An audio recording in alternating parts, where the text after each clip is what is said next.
Hello everyone on YouTube, welcome to another video with me, Meoni, for Final Fantasy XIV. This one a little bit different and quite a big video, but some of you enjoy the bigger videos.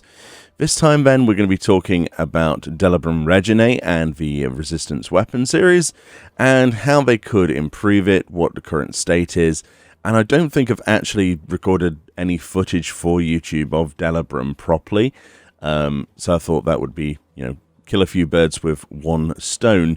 So the first thing to know about Delibrum Reginae then, the thing that most people will say isn't necessarily required, but is a good idea, is to bring yourself some lost finds, some lost actions. I call them Logos actions still because I'm stuck in a world of forever thinking that everything is Eureka. So I've got a fair few. I'm missing a few that I've got to collect, but if you're wondering where these are from, essentially you get these like crystal thingies, and you can appraise them over here. The Forgotten Fragments, that's what they're called.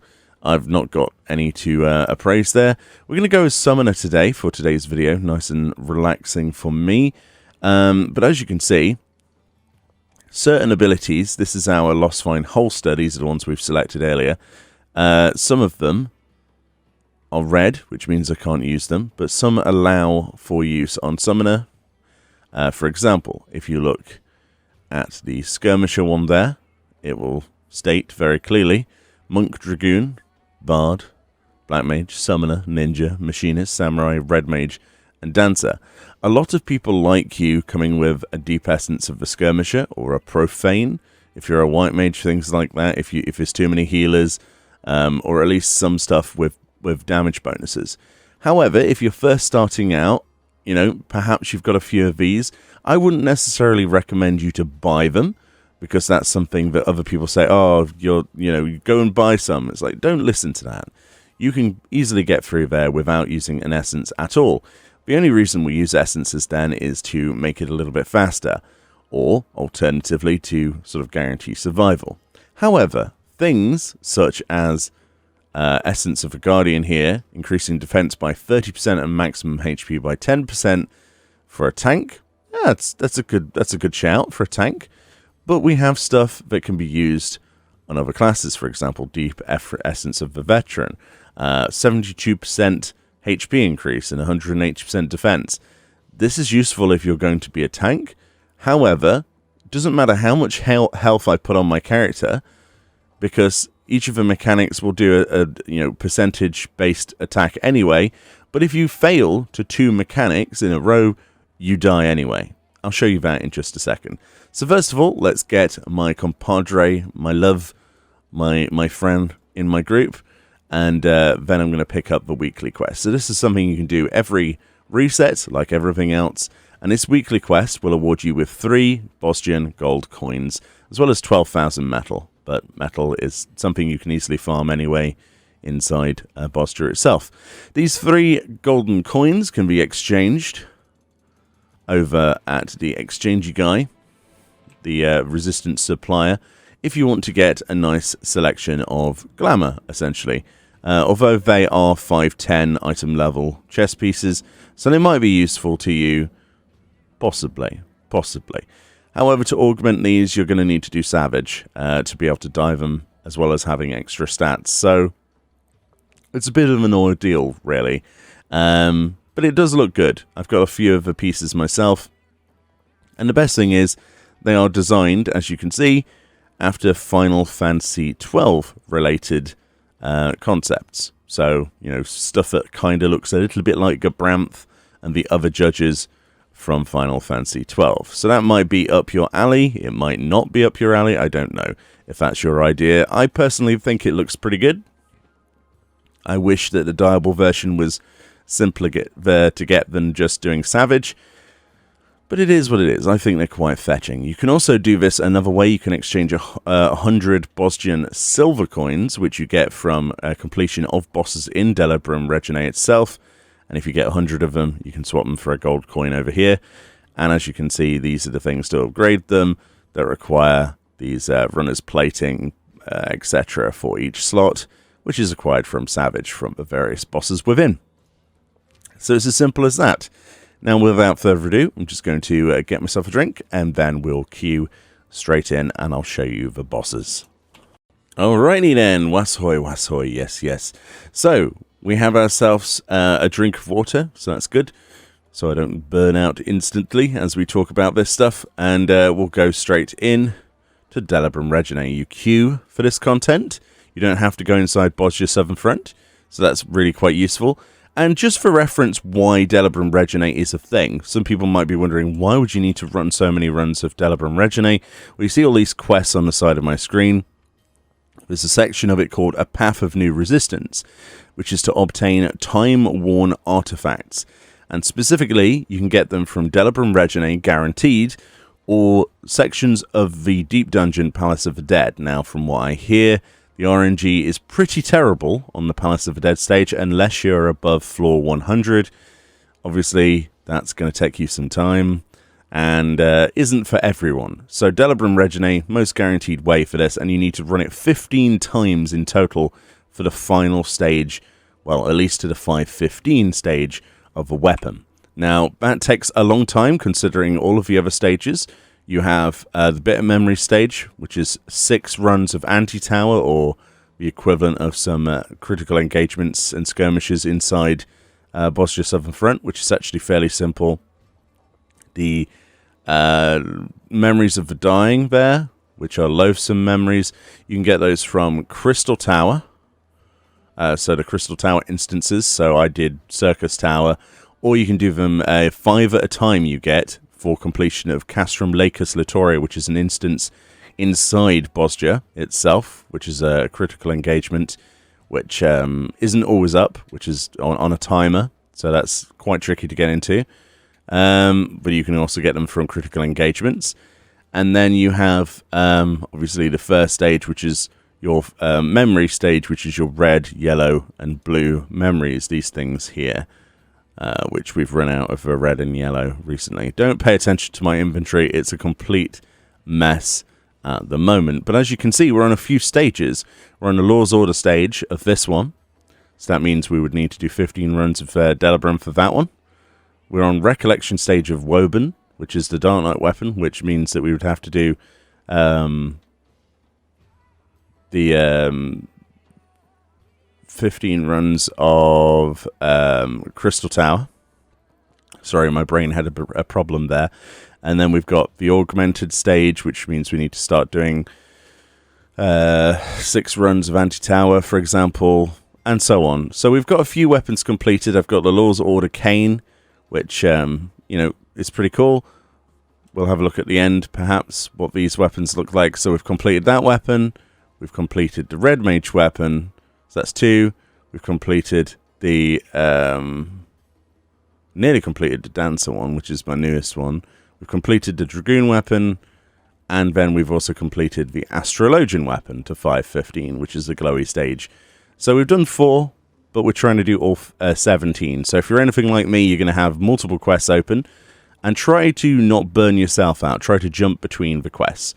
So what we're going to do now then, finally, is queue into Delibrum. And I'll give you a rundown of each of the bosses as we get to it. I won't focus too much on each of the bosses, because I'm sure that, you know, a lot of people have already done this before. But I'll give you some of my top tips for each of them. How I've done them. Because at the moment, we have done collectively, I believe, more than 50 times. Yeah, so it says 50 on here, but there is no further category for the normal mode tracking. I worked out the other day we did 62 runs, so this will be my 63rd run of Delibrum Reginae, because we did 2 extra on top of the relics that we've done so far. In total, I need to do 225, I think it is, runs of Delibrum for every single relic. But of course, we also have to do multiple runs of Crystal Tower and stuff like that as well. But splitting it up depending on where you go for these things is probably the best bet, rather than doing it from just one instance, in my opinion. So I'm going to, you know, pause and come back when this actually pops. Okay. Second time is a charm. Let's try that again. There we go. That's much better. That's much more like I'm used to. But yeah, the queues are pretty good. One of the things that I will criticize, though, in the far future, when we're going to be doing 15 runs of this for future relics, when the queues do inevitably die down a little bit, I think that it's going to be a little bit unfortunate. I think that a lot of people will be trying to do these relics, these resistant weapons, far into the future, and it's going to be difficult for them. Right, so we have plenty of healers here in this group, as you can see. So we're going to give ourselves... oh, we're not a healer this time. I'm so used to playing a healer. We're going to pop our skirmish. We do have tanks. Always make sure that you have tanks in your group before you pop an essence. Some of these essences can be very expensive, and you need at least one tank. I've had runs where all of the groups haven't had tanks. You can do this if you go into the adventurer list of the social menu by pressing O. But there we go. So we've got ourselves the skirmisher, which is a deep essence one, so it does a ton extra damage and our crits. Simple as that. Now, yeah, optionally, if you really want to, if you want to have a bit of a boost of health, you can pop yourself some food, but this is not required, right? You're not required. And of course, obviously, you know, health isn't really going to help you, and I'll show you exactly why. So you'll see people periodically die. This is the first boss. If you get hit by 2 mechanics in a row from anything, basically that's avoidable damage, you are instant cast doomed and you die. If you get hit once, then you've got a minute basically before you can get hit again. So we're going to basically stay in melee range for the first attack. You'll see he's doing all these mercies. There is a safe spot to this, but the best thing to do, as you can see, is stay in melee and rotate around his hitbox like this, and then you're guaranteed not to ever get hit. Now, in the Savage mode, that's not really something you can actively do because of how quick it is, but in the normal mode, you can totally do this. I have seen some of the mechanics of Savage. I've watched a few guides, but of course, I've not done it myself yet. That's on the to-do list. So the boss is fairly straightforward, Trinity Seeker. This basically is your letterbox. You just want to make sure you're inside of that because he does a slash either side of it. Try and maintain as much damage as you possibly can. If you see this mechanic, you simply need to go behind one of the barriers. So this boss is very much like Ravana. That person will unfortunately die to that. So there's 2 types of things. You'll see sometimes you get that without arrows, which means go behind a wall. And you'll also get it with arrows like this, which means knock back into a wall. So you will be knocked back, but if you're knocked back between those gaps, you're going to die to the outside of the arena. Simple as that. And that's, you know, unavoidable damage, like I said before, so we don't get a debuff. If we got hit by something else, you know, like an actual blade attack, then we would get a debuff. And if we got 2 of those, we would die. I'm sure I'll mess up multiple times throughout this instance anyway. Apart from that, basically, it's more of the same. Those mechanics I've just shown you. He does mix it up a little bit later. The first thing that he does is this stack marker, but you should be used to stack markers by now in the video game. Shouldn't come as any surprise. And we also have these burning chains later. This is another thing. So when he jumps onto the brown circle, you go on a blue or green tiled section of the ring. And if he jumps onto the blue section like this, you go onto the brown section. If you stand on the same ring that he's on, you'll get hit. And that is avoidable damage, so you will get a debuff. And if you mess it up twice, then I'm afraid you're going to get doomed and die. Verdant Tempest then is just a big AoE that your healers will have to heal through. So it's as simple as that, really. The only other thing, like I say, that you will see throughout this fight is chains attached to people, and sometimes it'll be chains and a knockback, sometimes it'll be chains and hiding behind a wall. You'll see that in just a few seconds, probably, as we're getting the boss closer to 50%. It says Phantom Edge. Yeah, that's just... There you go. So here's the knockback. No chains yet then, so it must be a little bit lower in health that happens. I can never remember exactly the percentages that these things happen. But if indeed it is tied to that, which I think it is. But it's very, very basic. There you go. Here's the chains. So it introduces you to the idea that chains are a thing, and here we go. So there's someone going that way, so we're going to go this way. You've got plenty of time. You can use your sprint if you need to, and make sure those chains basically get split apart, and you do the mechanic correctly. If you don't split the chains and you still do the mechanic correctly, you're probably going to take a hit. So try to stay as tightly packed with the group as possible, so that when the chains come out, they don't take forever to break. And also you have plenty of time to do the other mechanic as well. But it's really as simple as that. So more of the same. And we'll fast forward to where this boss actually eats the dirt, I think. I think that's the best thing to do. You'll also see as an addendum, because I completely forgot, there's also these earth shakers. So you get the markers above your head. You're supposed to split those apart.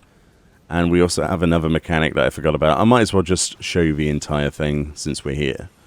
I was trying to make it as compact as possible, but I think that's probably not the best thing to do. So all you've missed is if you get like these Earthshaker markers on your head to split them out. And we've also got the flower attack, which I completely forgot about, that Fran reminded me of. Thank you, Fran. And basically there will be a section on the floor, like a large AoE, and there'll also be a look away marker. You want to run away from that in these hatched squares. You'll see them very soon. This is an act of mercy, which is just a quadra attack in lines. We're going to do the mercy again. He should do the mechanic, but our DPS is pretty good at the moment. This might be the first time we never see it, which is really unfortunate for a video. But, yeah.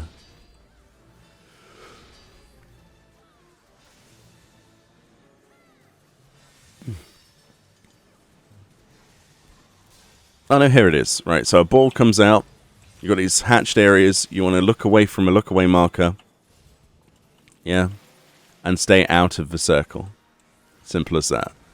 That probably looked more simple than it, actually is, but basically a hatched section comes out. You're looking for a safe zone. Do not just run across all of the other hatched areas. Wait for the timing. Make sure you're as far away from a flower AoE as possible, but don't look at the eye either. So yeah, the boss did actually burn down pretty quick there, but at least we got to see one of those. But really, it shouldn't pose too much of a problem. After every boss, there is a personal spoils box, which would normally, as you can see, contains 3 Bosgian silver coins there for me. And we also got some field stuff, field notes. And we also got a forgotten fragment of clarity there.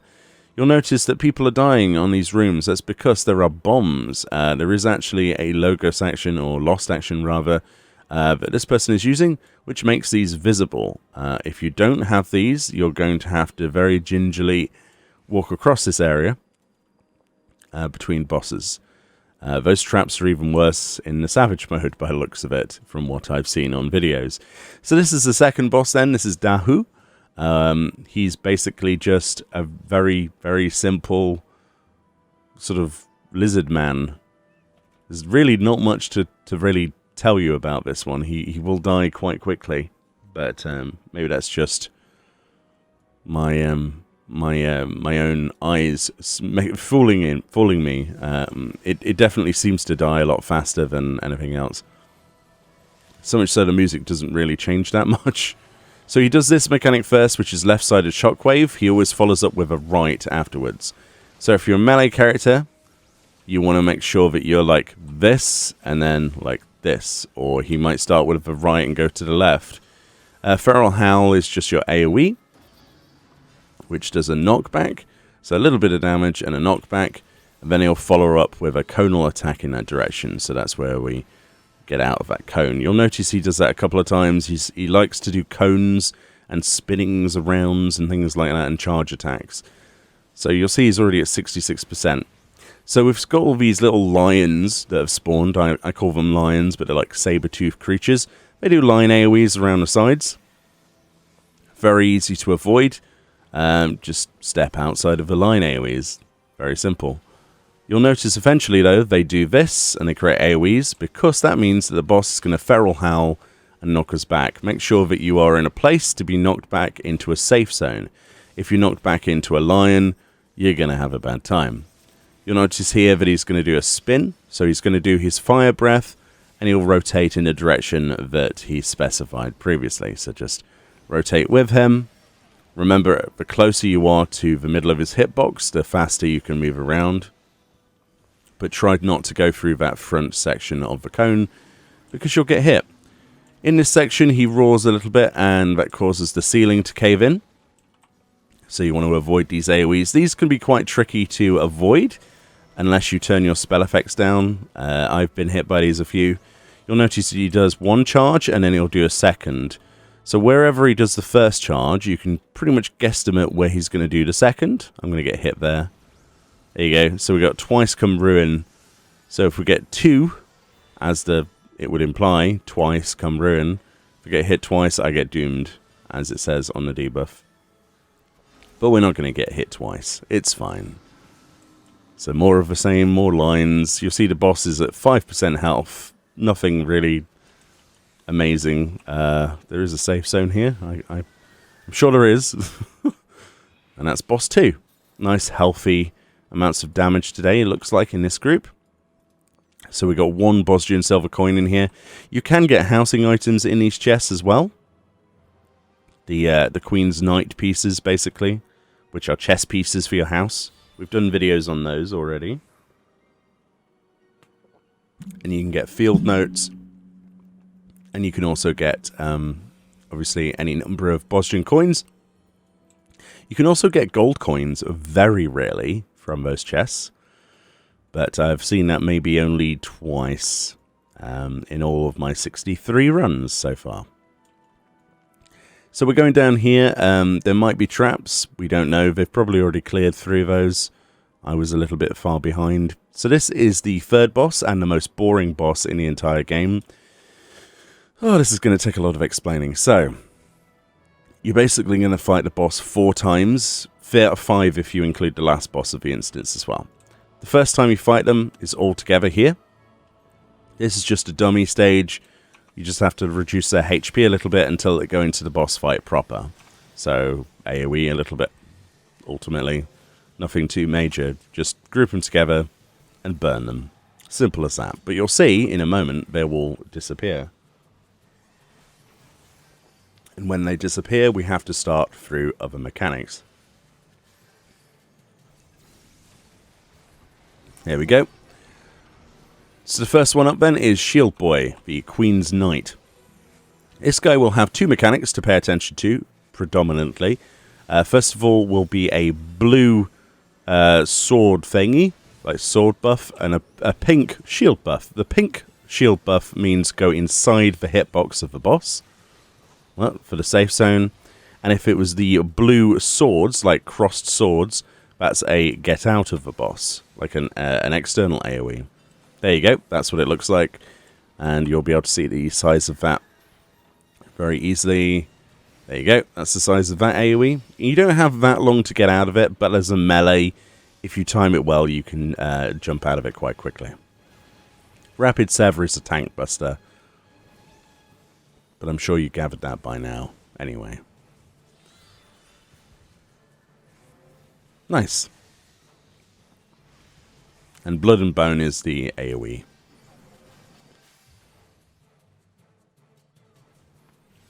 Alright, the Queen's Soldier. The katana wielding.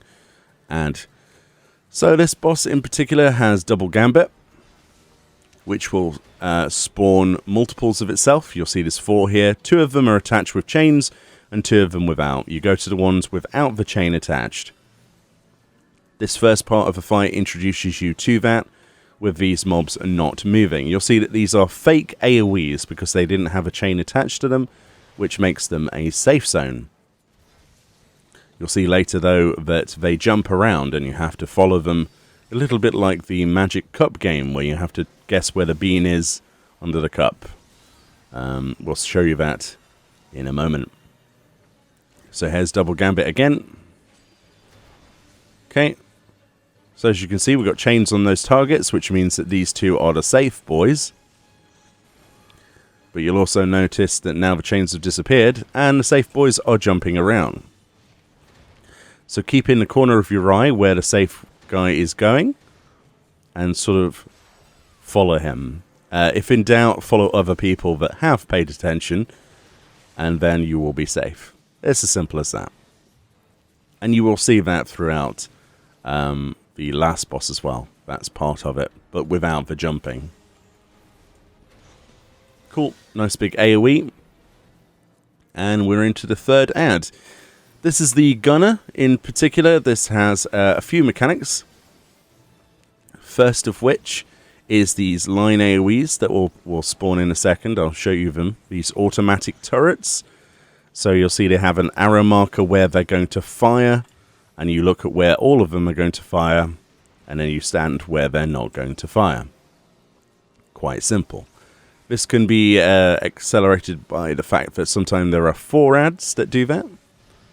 The turret does basically AoE damage. The queen shot there, that's a raid-wide AoE. Another automatic turret. This time we should see 4 targets. So there's the 4 that I was talking about.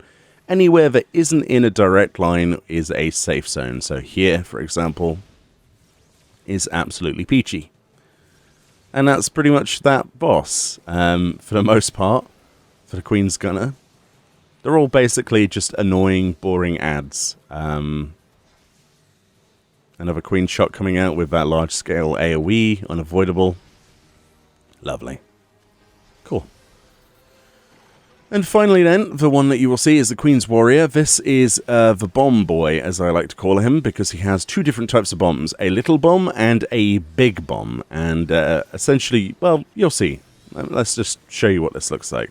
So he'll throw all these bombs down.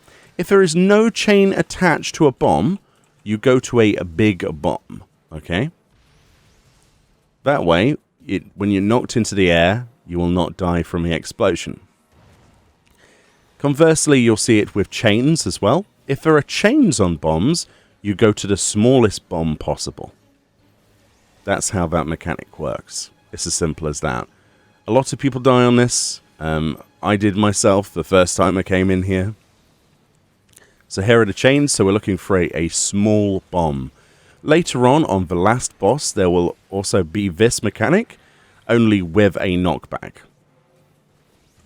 Which obviously means that you have to time where you're being knocked back to the correct bomb. But it's as simple as that. Nice, easy, and the Queen's Warrior is eating dirt. So the final stage, I did say we'd have to fight these 4 times right now, is that they all spawn together. So you'll get a few moments of them being vulnerable before they cast Coat of Arms, okay? Show you. So here at the moment, they've just got shields up, but they're pretty weak. You'll see they're casting Coat of Arms in a few seconds. There we go. Coat of Arms. Stop attacking. And then wait to see where the safe zone is. If I attack from this side, I'll show you, it will place twice come ruin on my character. If I attack from this side, it does not. So that's why we stop attacking, so that we can position ourselves so that we don't get twice come ruin. And that's why I showed you that, so that you don't do what I did. More spoils, once again. 3 Bosnian coins this time, that's pretty good. 3 to 5 is like the happy sort of place.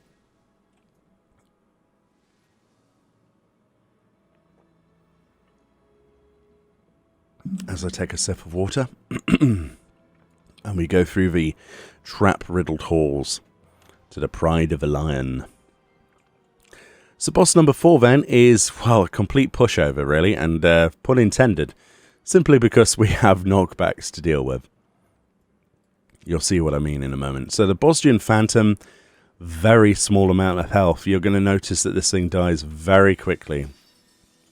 Very quickly indeed. Watch that health pool, it's just going to melt. So there's 2 mechanics on this then to really pay attention to. The first of which is that there are circles and crosses on the wall. You'll see them spawn. Okay, and a square apparently, I forgot about that. The circle means that you need to go either to where the circle spawns. You'll see that there's a circle AoE that moves across the room. The safe zone will also move across the room.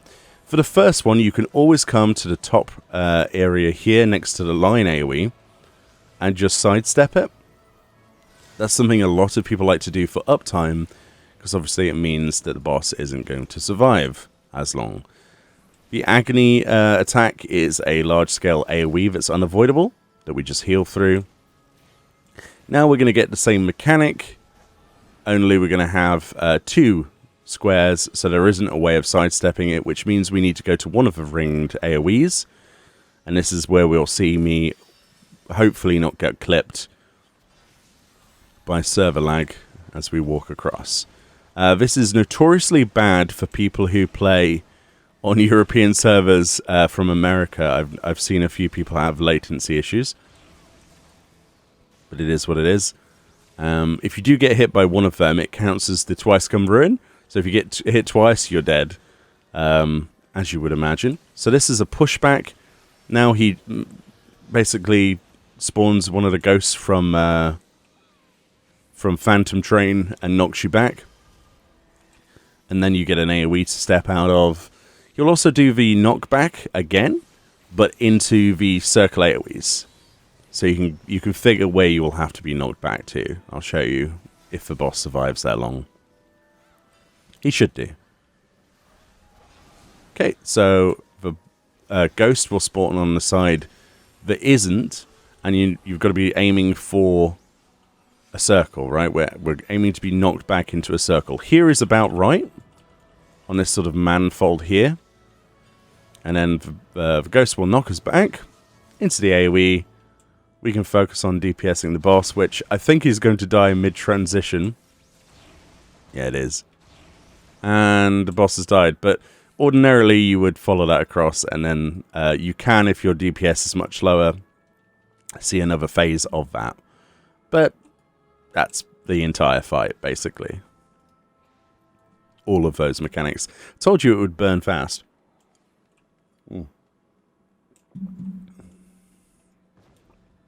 Says one of the bombs that does 9,999 damage, as you'd imagine, or 99,000? I don't know. I think it's like 9 million or something. It hits hard. It's a one-shot. That's all you need to know. You can survive it as a tank, though. I've seen a few people do that. Nope. See, like, this is exactly why we don't follow Makoto. Whoa! Okay. Daredevil. If he had hit the other one, that would have killed everyone around him, but there we go. Oof. I have to say, very good group. Very good group. So this then, this is the 5th boss. This is what I like to call Pipe Boss. Trinity Avowed. The late night Discord call this character Katy Perry, because she has the hot and cold debuff. I thought that was probably the best thing I've ever heard in my life, but I still prefer Pipe Boss. So Wrath of Bosja, this is something, if you're a tank, always face that away from a majority of people. It's a massive death cone, as you just saw. Glory of Bosja, then, is just your raid-wide AoE, unavoidable. So she'll do hot and cold periodically, and there are many different stages of clearing that, and we'll come to them as we see them. The first one will be a meteor, but let's not rush ahead of ourselves. So we stay out of melee range for that. Obviously, plenty of time to get out of it. Not a big deal. This boss is one of the ones that a few people have the most problem with. So right, finally. She cast hot and cold, and I've now got 1 blue on my screen. Okay? To counteract that and bring myself back to room temperature, I need 1 red. Meteors have spawned. One of the meteors has 1 red on it. That counteracts my 1 blue, so I go and stand on it. Simple as that. Now I'm at room temperature, I won't die. Some people will die, but you'll see we all got check marks, so we're not gonna die. Actually, I thought it'd be at least 1 person, but no flies on these fellas. Nicely done. So the elegant arsenal then is where you are basically having a weapon. If she draws a bow, we go behind the boss. It's always nice to stay sort of semi-close to the boss, near its hitbox, but never in front of the boss unless you need to, which is very rare. Next, you'll summon this. This is a large AoE that you should be able to, easily walk out of. This is what I mean by pipe boss. So this is the other wave that we clear hot and cold that she's just cast. So now we've got one red debuff on us, one fire buff, okay? So we're looking for, well, one blue debuff, okay? So the arrows will spawn. There's a blue arrow and a red arrow here, okay? So we follow where those little lines went to, which tells us where we need to stand, because the arrows bounce around the pipes as they come towards you, if that makes sense. You'll see that again throughout the fight, don't worry, since we're filming the whole thing. Okay, Glory of Bosja, just that raid-wide AoE once again. Simple.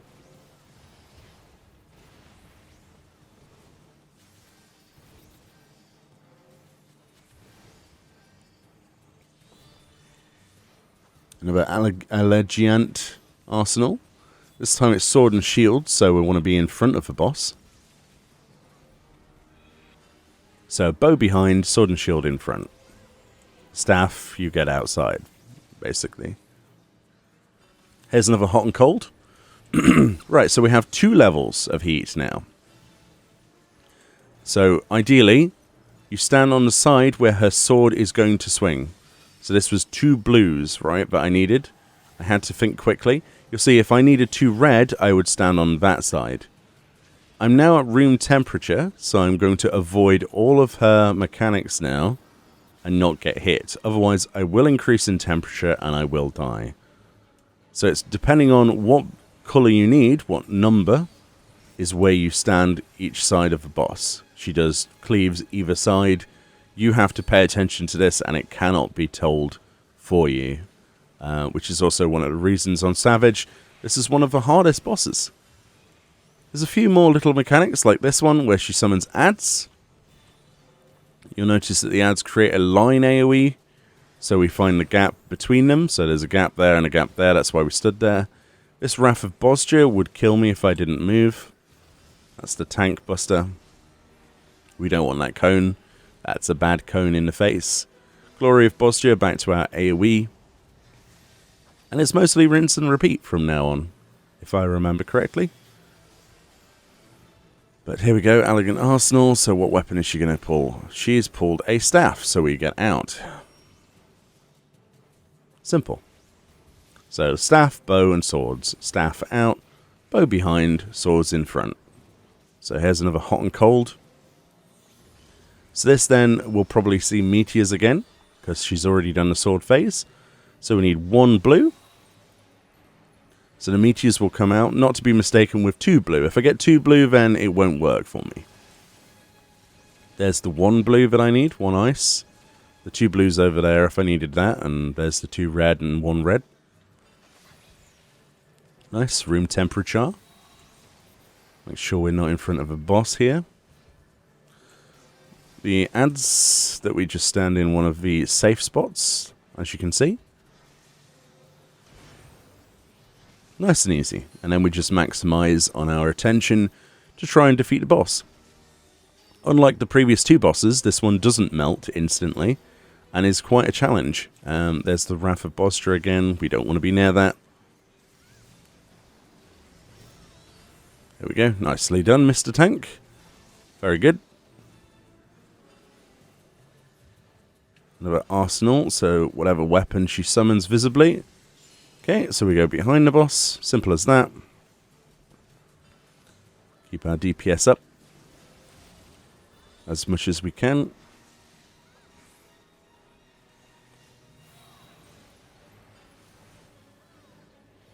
Okay, another safe zone.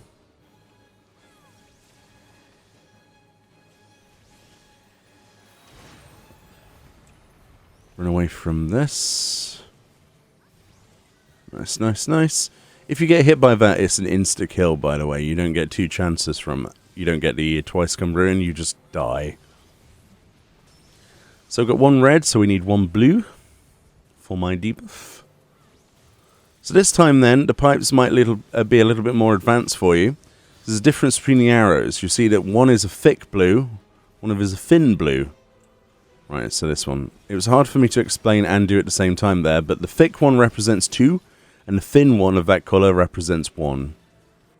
That's all you need to know. So if you needed 2 red there, you would be looking for a thick red arrow. If you wanted a 1 red, you'd be wanting a thin arrow that's red coloured. If that helps. Hopefully it does. Another Wrath of Bosger, and we should be done with this particular boss. Hopefully. There we go. 1%. Easy peasy. And that's all she wrote. Lovely. So now we're leading up to the last boss. There's very little surprises. We get our 3 Bosger and silver coins. Thank you, game. More coins towards my next set of armor. I think I'm going to go for the maiming set. In particular. I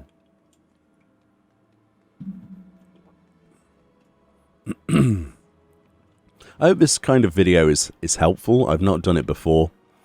It's kind of like a guide, but a walkthrough, but me just sort of talking to you as well. Sort of thing that I would usually do on Twitch, but there we go. Right, so this is the Queen. This is the last boss. Basically, everything that you've learned up until now is going to be put to the test. It's not really that challenging, but there's quite a lot of mechanics that happen. Split decision, lots of mixes up of different bosses, and it's very easy to get clipped, basically. But I will try my best to do this and communicate throughout the actual kill. So here we are. Nice and easy. Here we go. So the Queen then, she has more abilities than I can just list off instantly. So we'll go through them as they happen. So we've got Empyrean Iniquity. I think that's how that's pronounced. This is just an AoE, like a big raid wide. Something for your healers to heal through. Cleansing Slash then is going to be a slash on your Tanku. You'll see there. That places a doom on the target, by the way. This is the only doom that's Asunerable inside here. If you're in that particular alliance party and you have Asuna, definitely cleanse your tank. Okay, the Queen's Will. So we have these particular robots from earlier. They will have numbers on them. This will indicate how far they are going to walk forwards. This one will walk 2, and this one, as you can see, will walk 3. You don't want to be in line with where they're walking to. They will do a cross attack. So in this case, this particular square was safe. Think of it like really weird chess, and you've got the idea, basically. But instead of the pieces moving multiple ways, the robots can only move forwards, basically. Northswain's Glow, basically wherever these orbs create lines meet is where you run away from. So the lines are going to meet over there. So we walk away from that area. Where they meet is where AoE spawn. Easy peasy. That's all you need to know about that. This is a knockback line. You want to be close to the actual line, not in it. And you're knocked back in this direction. If you're too far backwards, you'd be in the soup right now, burning. Cleansing Slash, once again. There's your tank booster. Which does quite a bit of damage, actually. Surprisingly so. Okay, next up, we've got the boss teleporting to the middle. Which is obviously for another Queen's Will. There we go. 2 that way and 1 that way, so we're safe here once again. They move forward. And they create a line AoE. Next, she teleports to one side. And wherever her wing is blue, you don't want to be. You want to be on the other side. So if I was here, I would have been burnt to death. Well, I would have got the twice Cumbrian buff, at least.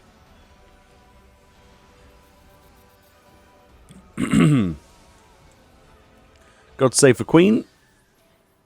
I believe this is just a big old AoE, isn't it? Yeah. Bit of damage, not too much. Healable.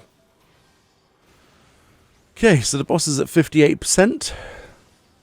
And this is where the boss starts to panic a little bit.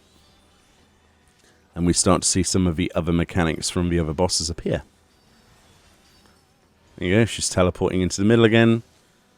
So it's going to do Queen's Edict now. So this is where we get a mark above our heads. You see, I've got a 4 here. This means I've got to move when this timer runs out. See, 5, 4, 3, 2, 1. I now have to move 4 squares from my original point. Doesn't matter where I go, as long as these run out. If I go further, I get a marker on my head to kill me.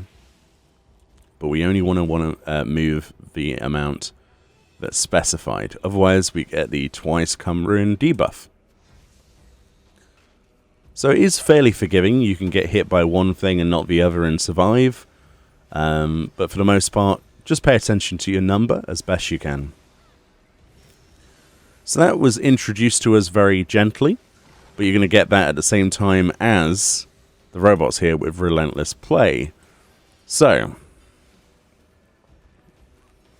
actually no, this is a different thing, isn't it? Yeah, this is the line AoEs. That's what Relentless Play is. Easy peasy. We're going to have the bombs in a second, I believe. There we go. So the line AoEs are done. We've got a knockback. Now there are no chains. So what does that mean? That means we need to get a big bomb. So we're knocked back into a position where we can access a big bomb and be thrown up into the air to survive. If we'd gone for the small bomb, we'd have the twice come ruin buff right now. Simple as that. Empyrean Iniquity. There's your AoE again. Make sure people are topped up before that goes out. These mechanics do a lot more damage the further through the fight you get. Think of this latter half as more of the same. So the Queen's Edict's going out now. So we've got numbers on the robots and on my character. Okay, so that's going to move 3. So that's a dead zone here. And then that's he's moving 1. So if I've got to move 4, I can stand where this one's going to go and move 4 this direction. You see what I'm doing here? 1, 2, 3, 4, right? So if this guy's going to end up there and that guy's going to end up there, I'm safe. Easy peasy. And that's how you do that mechanic. It always helps to pay attention to where the robots are going to go to, count ahead of yourself, and then focus on where you're going afterwards. Because at least then you know the safe zone, even if you mess up the other mechanic. It's as simple as that. More Relentless Play. So this time we're seeing the samurai and the sword and shield guy. So we're going to get these. So this is one of the safe zones over here. As you can tell. But they're not going to jump around like they do on the previous fight. Nothing like that. The boss is teleported here, so that means that we need to be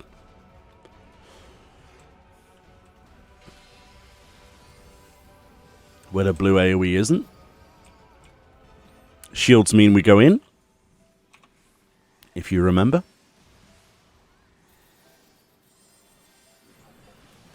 This is our AoE. Just to naturally heal through. But it's not the hardest boss in the world, really. A lot of people are intimidated by the Queen, but, you know. So here we are, here's the balls again. They create lines. Where the lines meet is where we don't want to be. So the safe zone's over here. Bear in mind, she's also summoned the Queen's Will robots. That's going to move 2, and that's going to move 2. We're safe here, but not there or there. Okay? She's going to create a line AoE, so we don't want to be in that. As I try desperately not to lose my voice, for some particular reason. It's a long fight, a long series of fights to do a walkthrough on, talking non-stop. But hopefully you appreciate it. I know there are lots of guides out there already, but yeah, we're going to be talking in a minute about how this could improve in the future and what I would like to see. But let's just clear this boss up. So again, we've got the line AoEs. People should be popping there limit breaks about now. I got 1% left on the boss. No excuse not to do the mechanic though, which is always going to be our big bomb if we have no chain. But everything dies anyway. Very nice. And there we go. Now, my friends, we either get our hairstyle, our mount, or our barding, and then sell it for lots of gil, or we get a whole lot of nothing. We got ourselves 5 Bosgian silver coins and 4 Bosgian silver coins. But yeah, you can get the mount from this chest, the Gabriel Mark III. You can get a barding. You can get the hairstyle, right? The hairstyle that everybody wants that I was using for a while before people told me they missed my old hairstyle and I went back. But that's Bosgia. That's Delibrum Reginae. So I've done that, like I say, 63 times now. Every time you complete it, I'm going to get a time-worn artifact. 1 out of 15. 1 out of 15. So that's another 14 times I've got to run that. Each run's about 40 to 50 minutes average, depending on your group. That was a very good group, by the way. Shout out to anybody in that group. You were amazing this morning. But it took us about an hour, let's say, right? Give or take a few minutes here and there, like 10, 20 minutes or whatever. Your average run is going to be 50 odd minutes, isn't it? So 10 short of an hour. That's a lot of content to be putting into for one relic. I'm personally doing them all, which isn't everyone's case, but I do think that in the future, if they want to nerf this stage at all, what they could do is make it so that we get at least 2 time-worn artifacts per run. That would be nice. Or even all the way up to 5. And the reason I say 5 is because of how Lacus Latore rewards you with 5 upon completion of the Loathsome stage after that was nerfed as well. So that's the best place that you can go for that stage if you like that content. I quite like Lacus Latore myself. So that's what I would like to see in the future. Just a few nerfs here and there. Especially as the content is going to sort of go towards the, I wouldn't say dead, but less people doing it sort of status for normal. You'll really be relying on Discord servers like Late Night and other Discord servers that do that kind of content to keep that content alive, similar to how Revival Wings exists for the PvP stuff. I think it's going to be very important in the future. But for most people, the queues will probably die out after the expansion, I would imagine. So we're turning in our weekly quest here. We get 3 Bosgian gold coins, which we can exchange for a piece of gear from our supplier if we wish to. That's what those are for. But we also got some metal that we didn't need. I don't think we died. No, we did a deathless run once again. What chest piece do I want? Do I want anything? I can't remember what I've got. Oh, it says what I've got. So we don't have the aiming one. Which is the helm that I wanted? Oh, it is the aiming one, isn't it? Okay, we're going to go for the aiming chest then. I'm doing this very backwardsly, but there we go. Going to exchange my coins. Yeah, if you're wondering if there's anything better to spend your gold coins on, the answer is no. Quite simply. At the moment, at least, at the time of recording on the 9th of March. Can you believe it's March already? That's crazy. But there we go. That's a run of Delibrum, and that's what I have to say about it. My relic grinding will continue. I have lots of fate stages to do for weapons. I have lots of other bits. And hopefully this was helpful or insightful. If you've got any questions about the relic steps, or the resistance weapon, I should call them, resistance weapon steps, and anything that you would like to see me do a video on, similar to this, or just an explanation, I am more than happy to do that. These sort of free-form pieces of content are not really that planned. They're free-form, I just speak as we go, and hopefully that's the sort of thing that you like. And somebody hopefully will create some timestamps of each of the bosses. That would be very helpful. Thank you in advance for that. My viewers are amazing. But yeah, for more content like this, you can actually watch me do the relic grinds 5 days a week.